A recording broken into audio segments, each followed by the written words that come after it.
Apple's Intel-based iMac Pro launched years ago today, and looking at the hardware available, we might not see a refresh announced ever.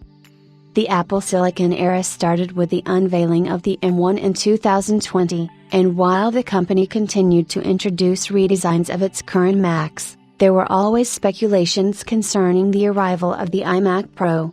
Given that the workstation has yet to receive a refresh 7 years after the Intel-based one launched, it is difficult to imagine that we will witness an unveiling at any time. Given the low price points that Apple has reached with its newest Macs, the iMac Pro with a custom chipset would likely have been ignored, given that it would be ridiculously expensive deviating from its previous Mac Pro releases. The iMac Pro unveiling offered a new experience that included that crisp 27-inch 5K Retina display, along with a unibody aluminum chassis that screamed premium.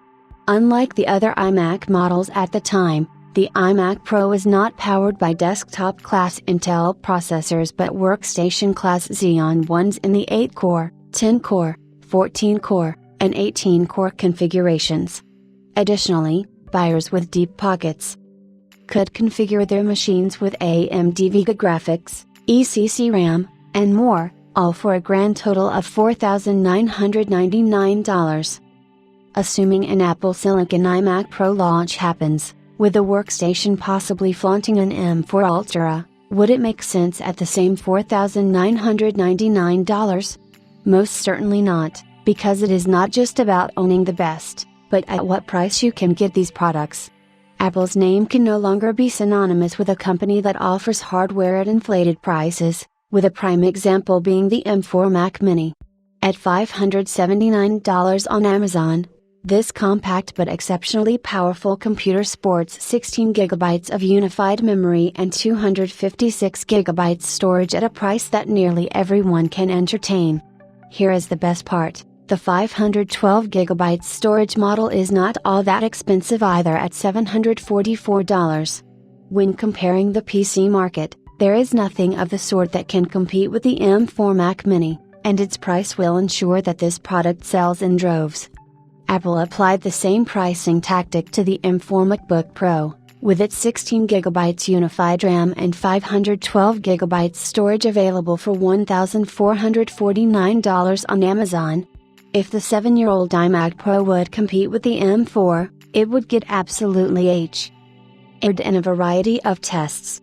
For the sake of argument, if an iMac Pro were to be updated to sport an M4 Ultra, there are too many options to make this a viable launch.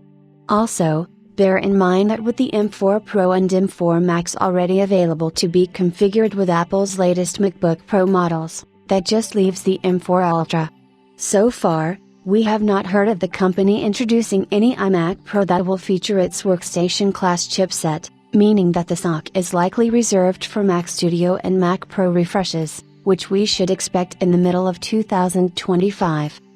However, let us not discount the iMac Pro immediately, because Apple is said to be developing a 32-inch all-in-one computer that features similar internals. While the old report mentions that the launch might not happen before 2025, we could see the product getting delayed further until it makes sense for Apple from a profitability point of view.